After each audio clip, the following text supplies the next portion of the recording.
name is Pascal Hamelin, President and CEO of Abcourt Mine. Abcourt Mine is a gold development company based in Canada, more specifically Northwest Quebec.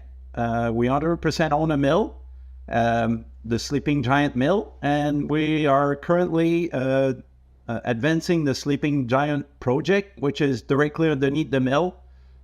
We just released a PEA last week. Good to meet you. You released the PEA last week. When you came on and spoke to Matt, I think it was about 6 months ago, you had just released a new mineral resource for the Sleeping Giant mine.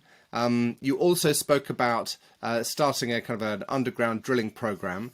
So before we get into the PEA itself, do you want to just kind of bring viewers up to date with what you, apart from the PEA, kind of other headlines for the last 6 months? We of course we released the technical report in January 2023. Following that, we began the engineering work from that resource estimate that we released in December. In the meantime, we continue to advance the geology on that deposit, because let's keep in mind, in December 2022, it was a snapshot of the geology models that we are continuing to build on. So my geologists continue to work on the geology model, but the engineers used the snapshot of November 2022. What was the resource like at that time? So we're still working on the 3D model. There's over 800 structures on that deposit. It's a different deposit than the rest of the region in Quebec. In Quebec, it's a quartz vein with visible gold. That's the type of vein that we have in Quebec a lot. In our case, it's a sulfide mineral. We have sphalerite, chalcopyrite, and pyrite, and the gold is associated with that sulfide ore. I'm supposed to say material. Ore is when you're in production.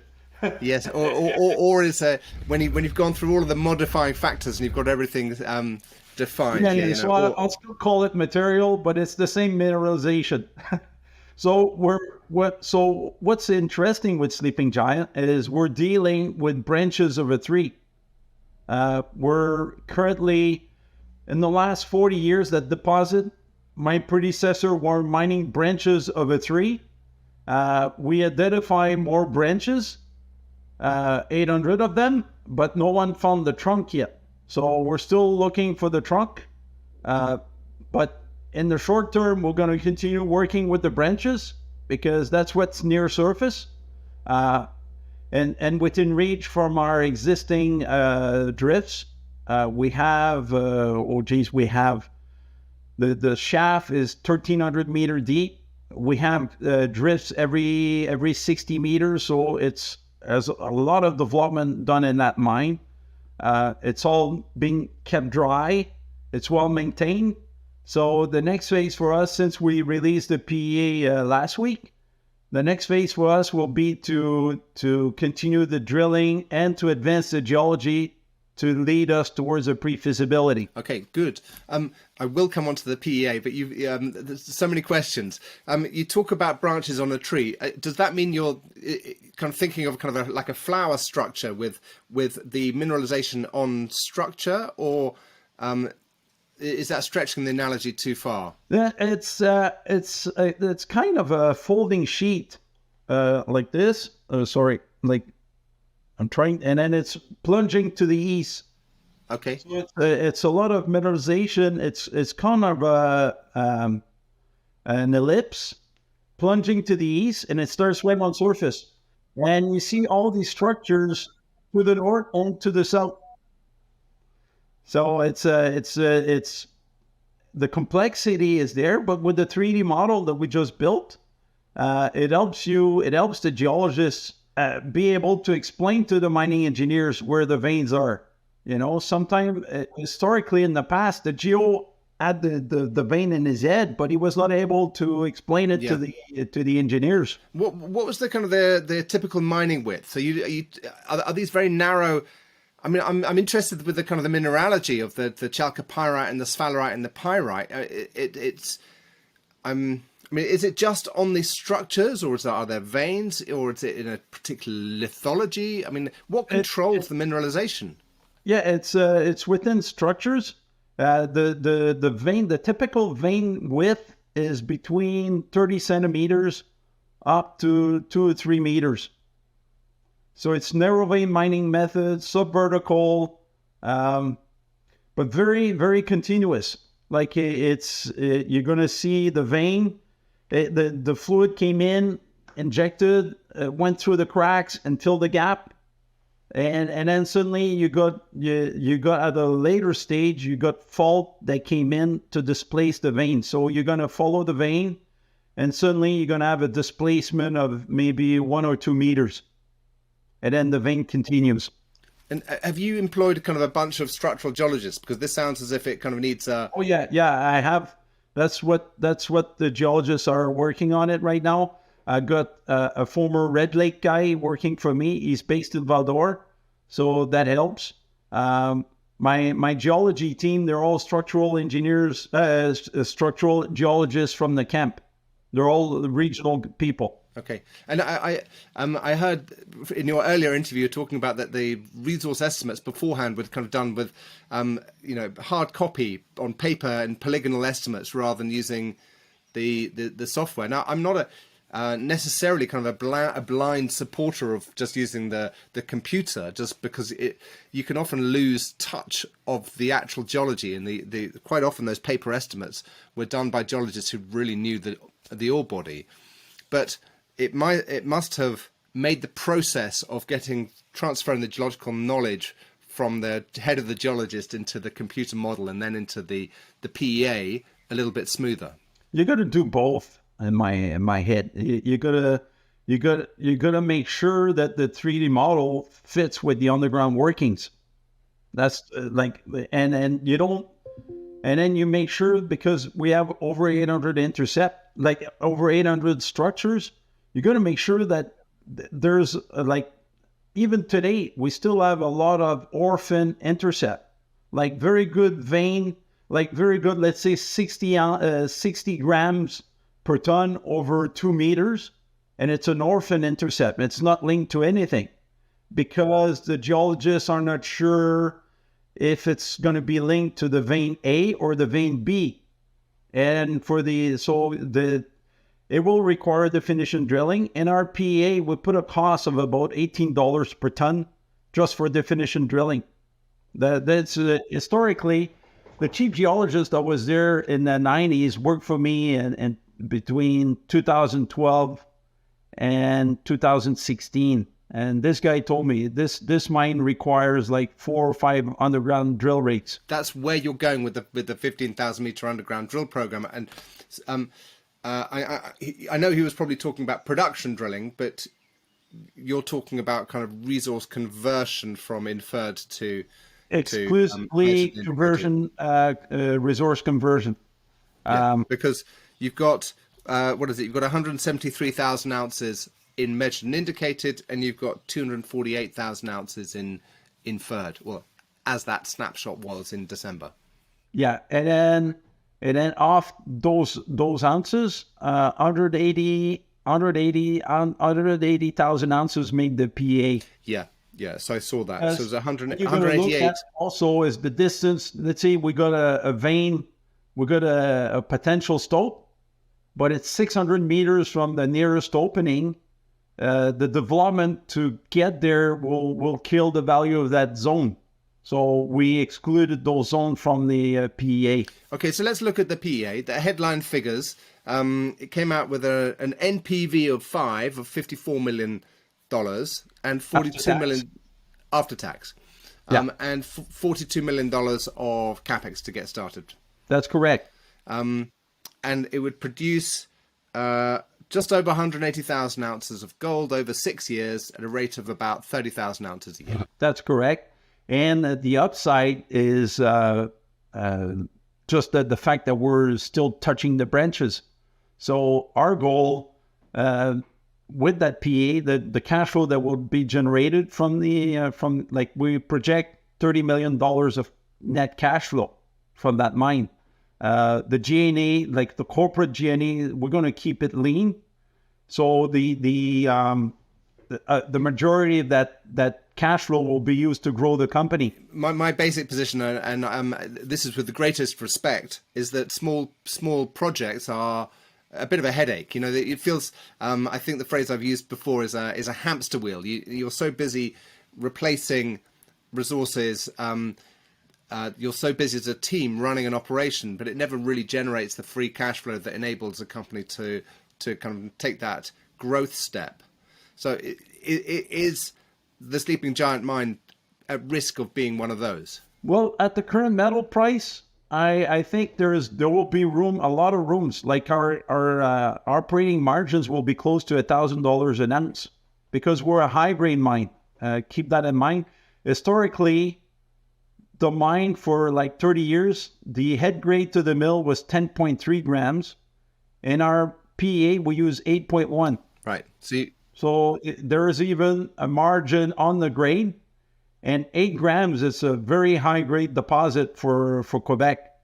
It's one of the highest grade. Actually, 10.3, like the historical grade, is the highest grade mine in Quebec. So when you said that it could generate $30 million of free cash over the 6-year life, that's $5 million a year. That's after... $30 million a year. 30 million, like 30,000 ounces times $1,000 free cash flow. Okay, gotcha. So that's at current metal prices. Yeah, that's correct. At 1,800 US. Okay. Sorry, at 1,800 US. Yeah, that's what we use. Okay. But at 1,900 US, it's more than that. Oh yeah. Like in a technical report that will be released in July, the reader will be able to see the cash flow generated. It's if it's 30,000 ounces a year. If you use $100 more, it's going to be about 10% more. So another $3 million of net cash flow. Remind me when the mine actually stopped producing, because it was quite recent, wasn't it? Yeah. The mill stopped in August 2022. Yeah. Because the mill was processing the material from another mine up until August 2022. The underground workings at Sleeping Giant stopped in 2014. Okay. Between 2014 and today, it's been on care and maintenance. So the assets were kept dry. All the inspections, the electrical, mechanical. So the assets were maintained properly. And the costs that were used in the PEA, were those just kind of benchmarked across from other operations in Quebec, or did you have to do any special adaptation for Sleeping Giant? We used the efficiencies of the former Sleeping Giant from 2007 when it was operated by IM Gold. So we use when the mine was in good operation mode, I would say, but we use today's costs. So the efficiencies of 2007, as far as so we use actual efficiencies, not projection or wish list. We use the actual efficiency, but with today's dollars. When you talk about efficiencies, you're talking about the tons that you could produce in the day. You're talking about exactly the number of meters per day that a crew of 2 men will develop in a lateral drift, as an example. Then the raises, how many meters per day a crew of 2 men will break. We use the efficiencies from the 2000. The reason we picked Explo as an independent consultant to do the PEA is because the engineers from Explo used to work at Sleeping Giant back in the 90s. Okay. So they know the operation very well. They know the efficiency of the operation. They know the limitation also, so you cannot expect to get 900 tons a day from a deposit like Sleeping Giant. and never been. And I won't pretend like, of course, my goal is to find the trunk.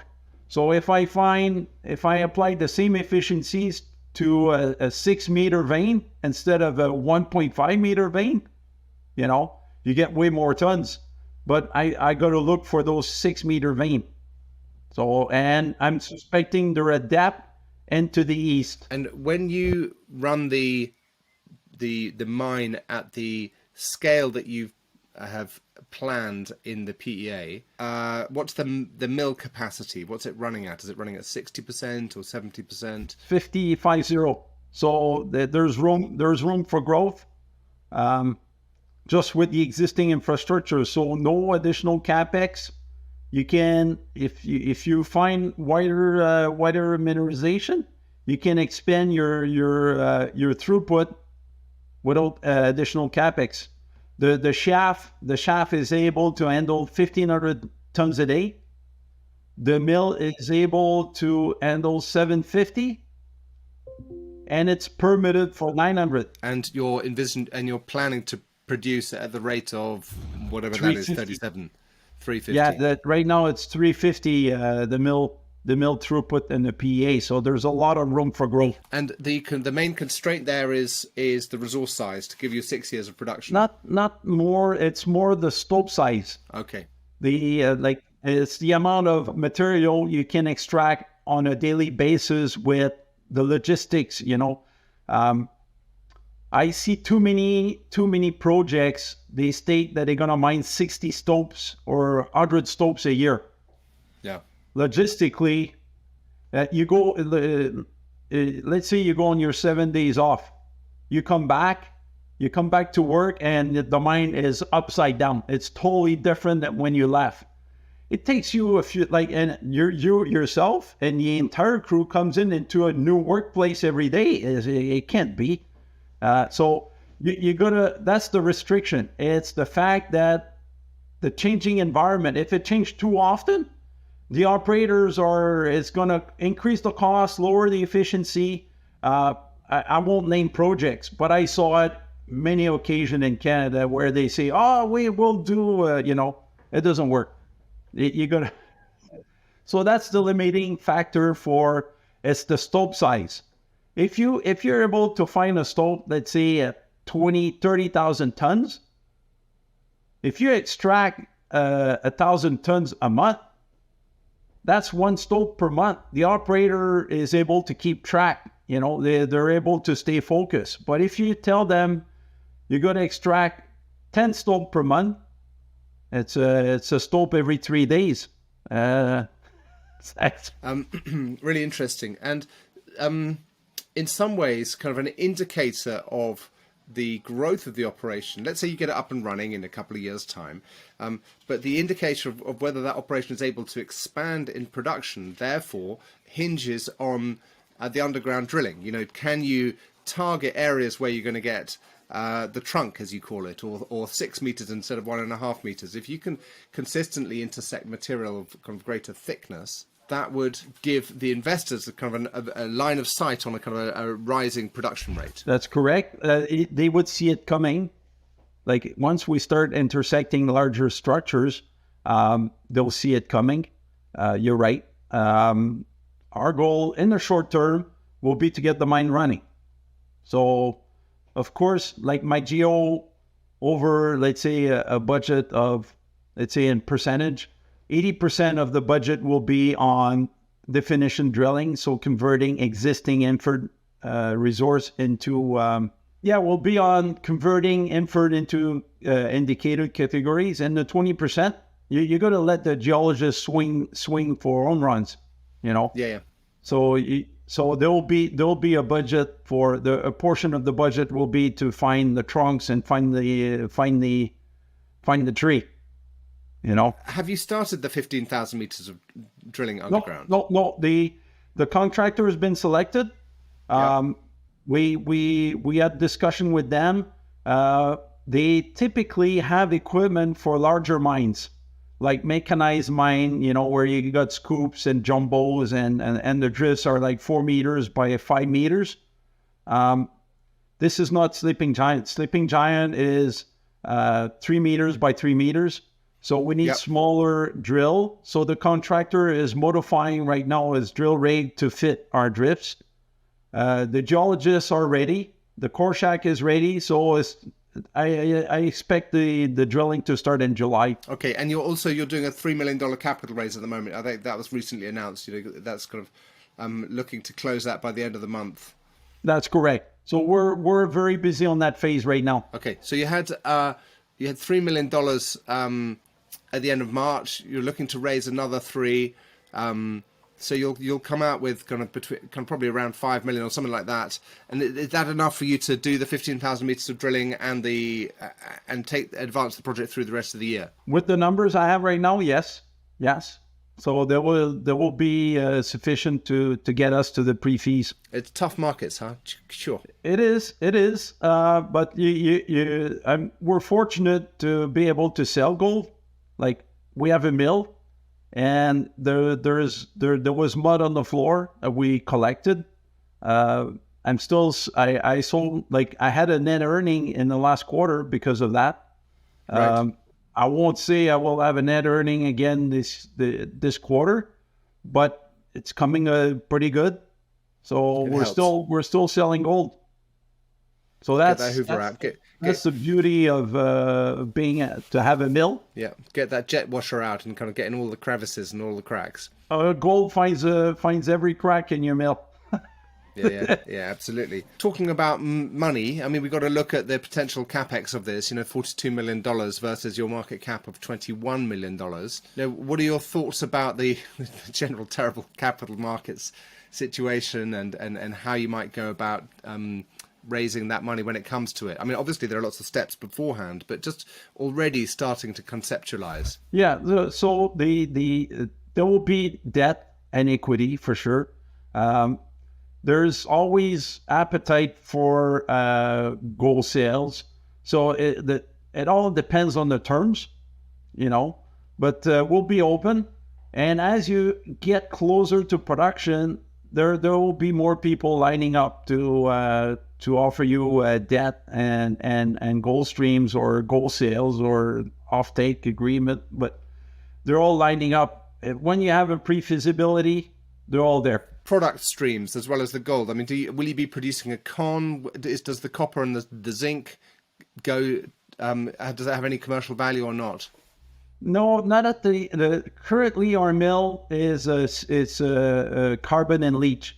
So it's we pour dories, and we don't have a flotation circuit to recover like the zinc and the copper.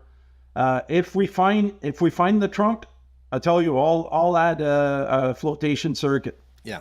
To recover. I'll do a con, but right now it's because of the narrow vein.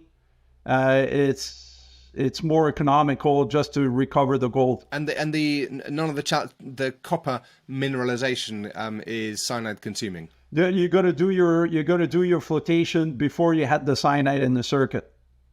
So the cyanide circuit would be the reject of your con. So you produce a con and the flotation, just like LaRome. LaRome, there's mill in the camp here that like LaRome mine belonging to Agnico Eagle. They have salarite.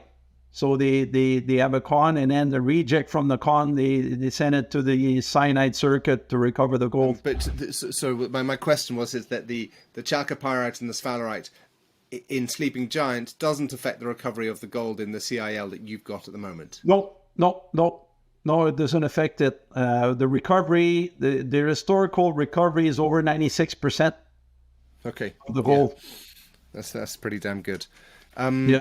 The key for the Sleeping Giant mineralization, and like many deposit in Quebec, is you got to grind the rock really fine. You got to grind it down to 74 microns. Okay.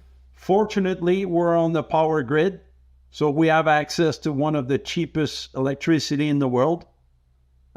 In Quebec, we're at 5-6 cents Canadian per kilowatt hour. Yeah, and it's good, and it's probably also hydropower as well. So it's green energy.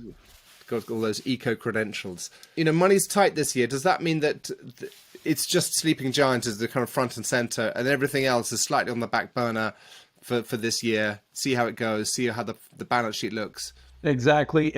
You got it.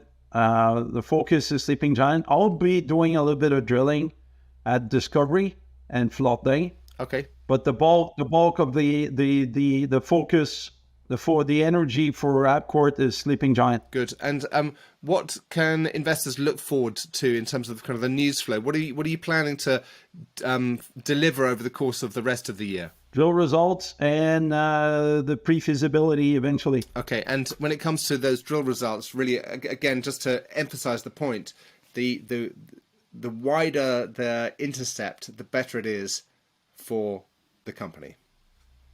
Oh yeah. What I check for is the metal factor.